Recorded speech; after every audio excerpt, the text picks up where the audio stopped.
So, hi everyone. Today, I will be discussing my report on EA Program Management Area 2, Budget. Now, what is budget? So, making use of a budget will enable you to keep track of your income, no? And outgoing expenses. So making a budget is a critical component of your overall success and security. So it also enables you to monitor and better understand whether your company's revenue or let's call it the incoming money is actually sufficient to cover all the expenses. So budget can assist you in making more informed financial decision. So for example, of this is if you know how much money you earned and spent every week for the last several months, you'll know how much you can afford to spend it, no? If you want to hire a new employee.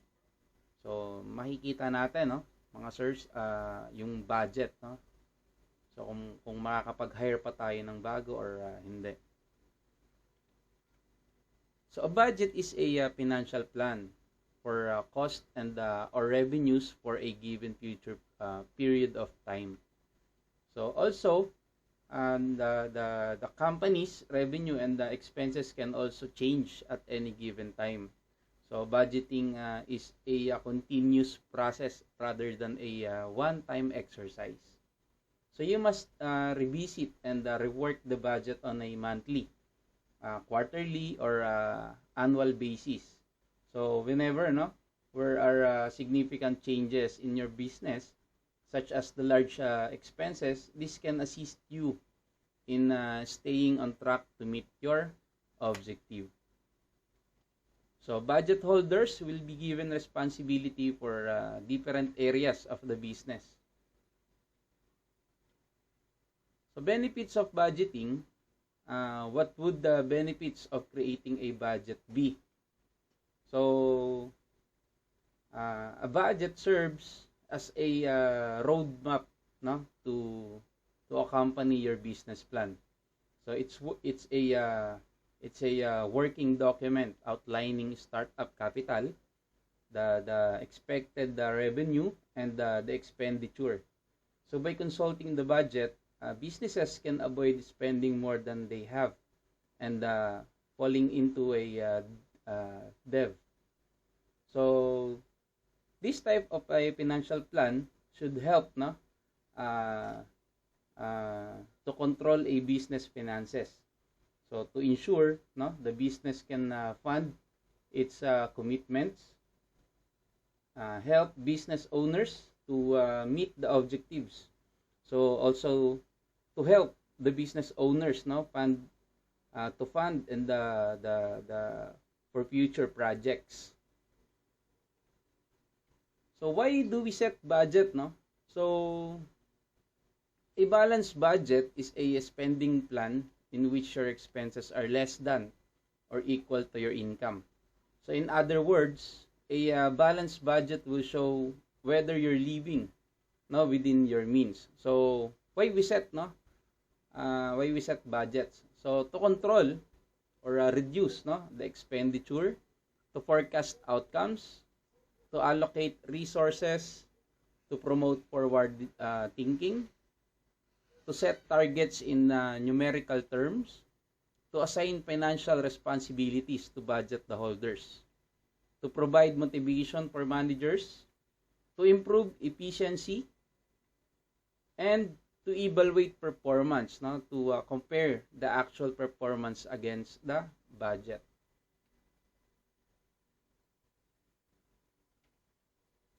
So we have types of budgets, sales budgets, expenditure budgets, and master budget. So for sales budget, a sales budget is a financial plan that forecasts a company total revenue for a given time period. So it forecasts the company's performance. So a sales budget is the budget for sales revenue. This could be broken down into product lines, departments, branches. Information would be needed, no, in order to produce a sales budget. For expenditure, so an expenditure and the income funding for a project or a program, no, or an entire organization will show the anticipated cost, no? That is the expenditure, and the funding is income. So to cover those costs over a specified time period. So expenditure budget is the plan for how much will be spent. So this will be broken down into different categories. And what type, no, of expenditure will business have to budget for? So for the key of the expenditure types, we have the staffing, training, marketing, utilities, rent, maintenance, equipment purchase, administration, raw materials, and contingency.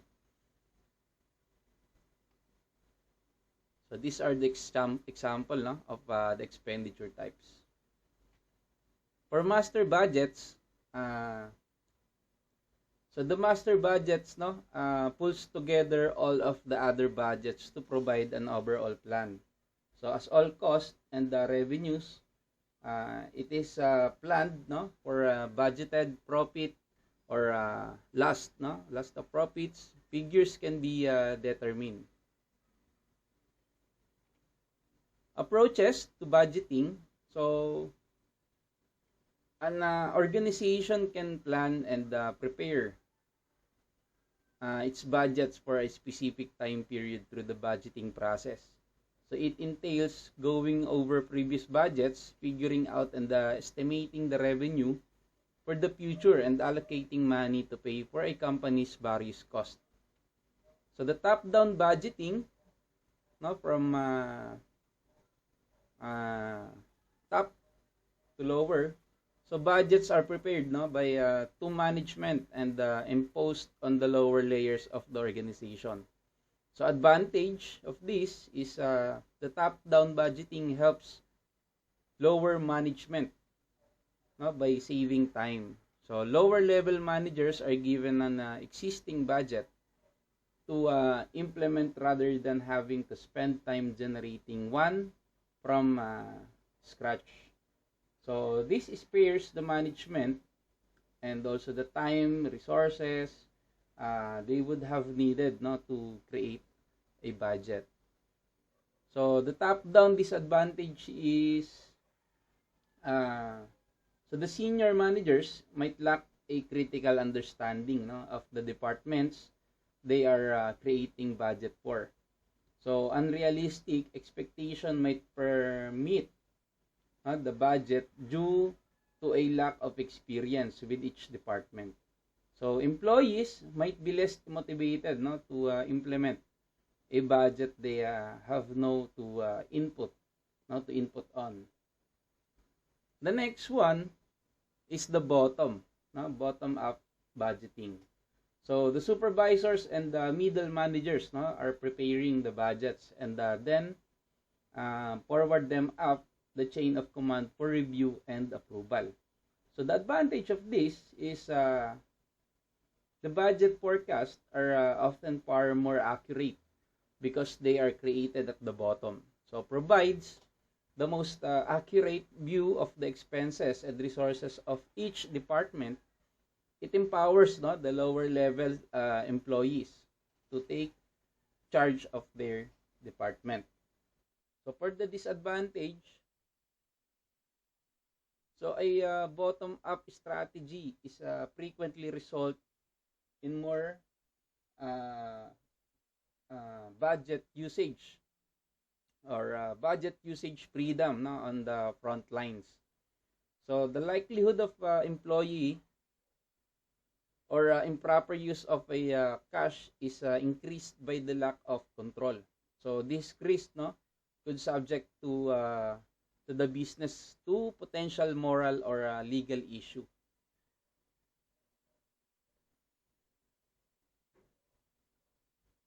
So zero budgeting. No, the zero-based budget exists when the budgets are automatically set at zero, and budget holders have to justify their case to receive the uh, or to receive any funds. So, what would be the advantage and the disadvantage of this approach? So, the advantage of zero-based budgeting is represent a move toward allocation of the resource by need and benefits.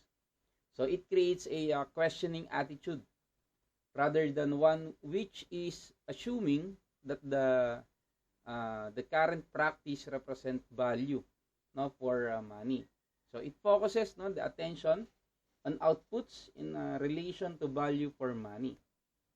It also leads to excuse me. It also leads to increase the staff involvement, which may lead to improve the motivation and the greater interest in the job. So for the disadvantage, uh, effective zero budgeting requires considerable management. So time spent in identifying and justifying the appropriate budget level. So bigger budget may go to those more persuasive managers rather than to those most in need of funds.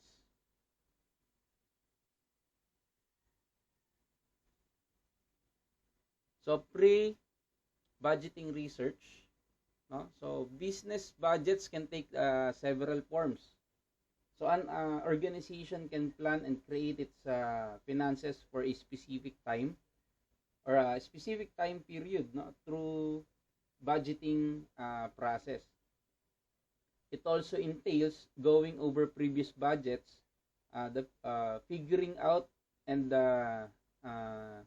estimating the revenue for the future, and also allocating the funds to pay for a company's various costs. So some of the managers like to create budgets for business from scratch. So usually they listing they listing it on a spreadsheet, no? It is a manual, no? Manual listing. So to help them stay aware of every element or someone, no? Or employee that is included. So setting budgets, okay. So many firms will work on last year's, but the budget and other historical data and try and build in adjustment to take account of so expected changes in demand, price changes, cost rises. So other consideration of this is available finance, company objective, planned purchases, negotiation process. So setting budget, no, is also known as the incremental budgeting.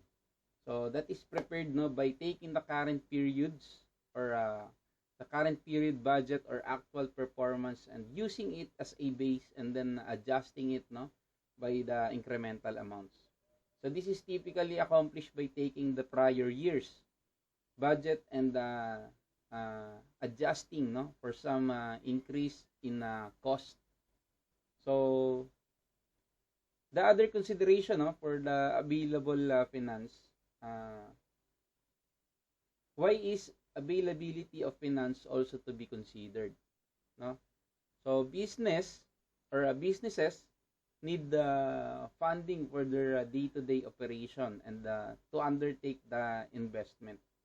So these funds can be generated internally from profit or they can come from various external sources. That the availability of a funding has an important bearing on a current and future economic activity. So the company objective is organization strives to maintain their business objectives as they grow. So business objectives are specific quantifiable results. So the creation of business objectives also places a strong uh, emphasis on details. So it is necessary to assess, evaluate, uh, analyze, no? So from where you are now and where you want to be, no, in the future. So for planned purchases, these planned purchases are those that the consumers make after researching. So things and weighing the advantage and also the disadvantage. So planning a purchases, to put it simply, example are the items on your weekly grocery list. So that is my example. So larger assets like a car or electronic can also be included in the planned purchases. And for negotiation, so there are two or more parties that is working together to create a uh, consensus driven agreement or conclusion that benefits of the both parties. So a position will be put forth by one party and the other will either accept the terms or respond with a different viewpoint. So that is for budget, setting budgets. So budget for new business, budget setting will be harder for a new business as they don't have access to historical data. So information may use instead information about competitor products or competitors' product. So market research, entrepreneur expertise and experience, no? Instinct based on market knowledge. So this is what we need, no? When we are going to create a new business, no? Or we are planning for a new business. Budgetary control, variance analysis. So analyzing a budget variances can help you to identify areas where your company performed better than expected and where it fell short. Additionally, useful is the predictive budgeting. So the analysis of the variation discloses the procedures, projects, and other activities that led to favorable or unfavorable outcomes. So for variance analysis, the budgetary control involves correctiveness or corrective measures being taken to ensure that actual performance meets budgeted performance. Variance analysis is the practice of examining any differences between budgeted and the actual performance and investigating causes. So corrective action can be taken or amendments to the budget made. For budgeting, no, your immediate and long-term goals should be determined by a review of your financial statement or present financial situation. So as well as by your ideas about how you are and could be living. It might also suggest the fresh options. So for instance, no, reducing housing cost can be an immediate objective. So you could initially look for an apartment with a lower rent. But in the long run, owning a home might be more profitable. So this long-term objective would suggest that you should start and saving for a down payment. So budget making, so the budget making process can be also a educational. No? Projecting realistic behavior is a necessary step in budget creation. So from using a factual records that you have obtained and you may be making inferences based on your actual prior conduct.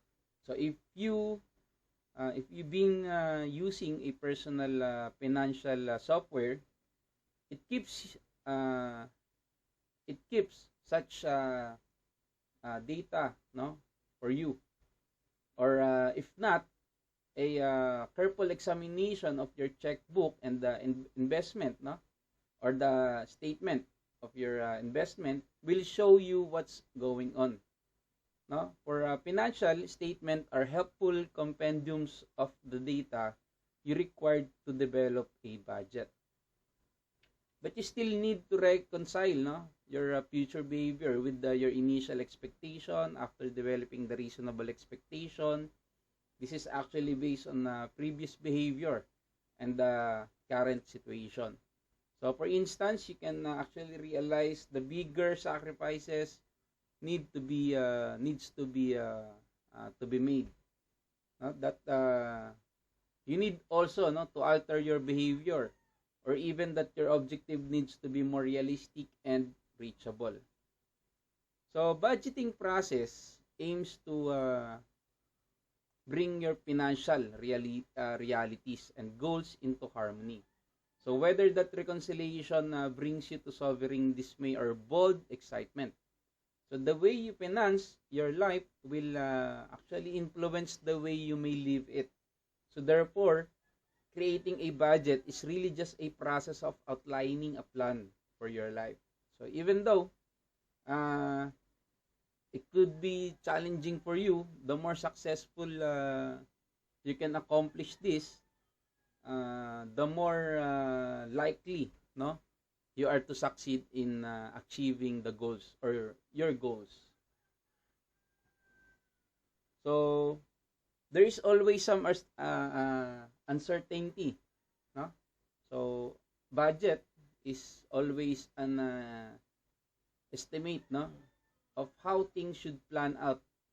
So we have the expectation, no, might be raised as a welcome or adjustment to lack if the results are better than expected. So if incomes are higher or the expenses is lower, no, on the other side, the actual outcomes are worse than anticipated. So if the revenues are lower or spending higher, it may be necessary, no, to change both the coming budget and the uh, present lifestyle, no, that we are going to choice, no. So the account for the new reality is actually lower, no, magkakaroon ng pagbabago. So these new option, no, are not ideal. So otherwise, you would have gone with them according to your original strategy. So you're going back, no, to the original strategy. So you should be realistic na in your expectation to increase the likelihood that your actual outcomes will be better than predicted and prevent unwelcome modifications. So consequently, you would always overestimate the cost items and potential losses while underestimating the income items and potential gains. So for the important issues regarding budgets, no? So what happen if there is an unexpected changes or unexpected change that affects cost or on the revenues? So what happen if a budget holder spends less than their budgeted figure? So what happens if all of the budgeted amount has already been spent while way before the end of the year?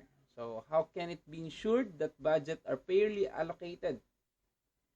So what happens if an unexpected opportunity has arisen but it has not been budgeted for? So that's all. Thank you very much.